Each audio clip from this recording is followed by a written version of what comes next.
in our cities, there's not a lot of real regeneration going on, and what there is tends to be a kind of privatisation. That is, places like Cabot Circus, which is now all entirely private. And I'm joined on the phone by the author of Ground Control, that's Anna Minton, who was doing a talk in Stokes Croft in Bristol earlier this week. Hi, Anna. Welcome to the Politics Show. Can you just, in a nutshell, can you just sum up what your talk was about and some of the main points you were making there?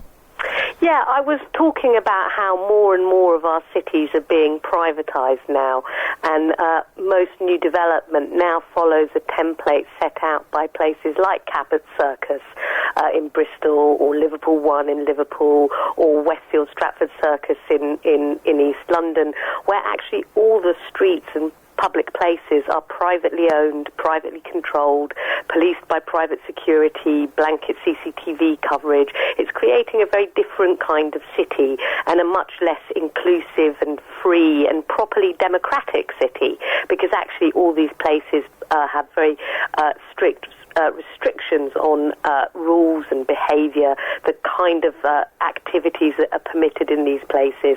They don't allow political protest, for example. So it's creating a very different kind of city, and one which sees space primarily as a space for making money, as a space for investment and for raising property prices. Now, there's, one advantage is that we don't have to pay the Avon and Somerset to police these places, because these companies will employ their own private security. Well, I mean, it doesn't really work like that.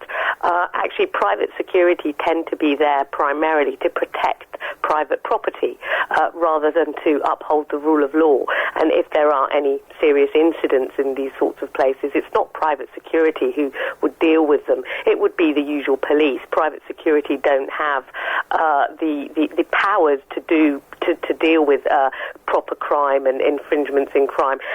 My view is that they're a sort of para-police, a kind of extra police, and while they don't have very much impact on what actually happens in places when it comes to crime, I think they do increase a feeling of fear and paranoia among people. I think all this extra security creates a very different sort of atmosphere. Now, I mean, this is really just a modern version of something that's been going on for hundreds of years, isn't it? I mean, if we go back to, I suppose, before the English Civil War, around the time of the English Civil War, there was a lot of the peasants were being kicked off their land, as happened, for example, in the Highland clearances and the Irish famines, this kind of thing, later on in the 1800s. Isn't this what we should expect? That, I mean, once upon a time, the earth was a common treasury for all, actually, a free gift to mankind for everyone to use, and now it's always someone's private property, and this is just the latest instalment in encroaching private ownership into our public spaces.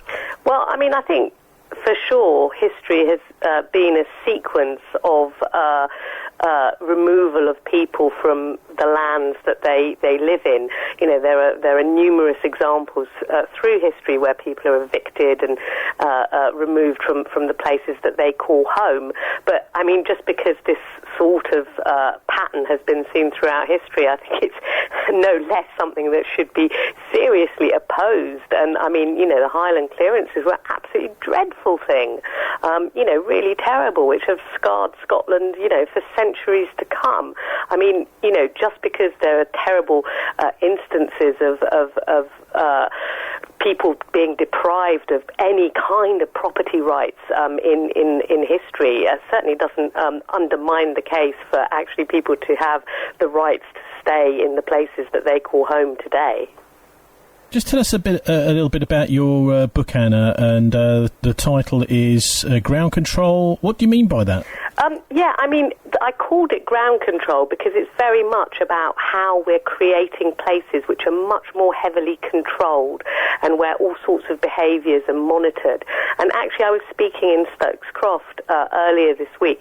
Stokes Croft is quite the opposite of a sort of place like Cabot Circus, where behaviour is really controlled, and a whole host of people are not allowed in there. Homeless people, beggars, they wouldn't be welcome in a place like Cabot Circus, even big issue sellers, even buskers.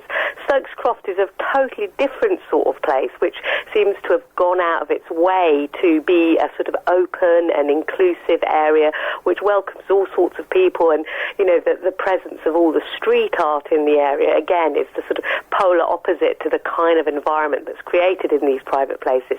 So my book, Ground Control, focuses very much on the creation of these sorts of places and how they're feeding into this pattern of growing segregation that we're seeing in our towns and cities, where we have these extremes of wealth and poverty literally side by side with each other. And what I'm trying to argue is the sort of city that we're creating today through the excesses of property development, actually that is feeding into our fear of crime and our fear of each other, and how that's leading actually to a less healthy and happy city for us all to live in. Okay, Anna Minton, author of Ground Control. Subtitle is Fear and Happiness in the 21st Century City. Thanks ever so much for joining us on the Politics Show.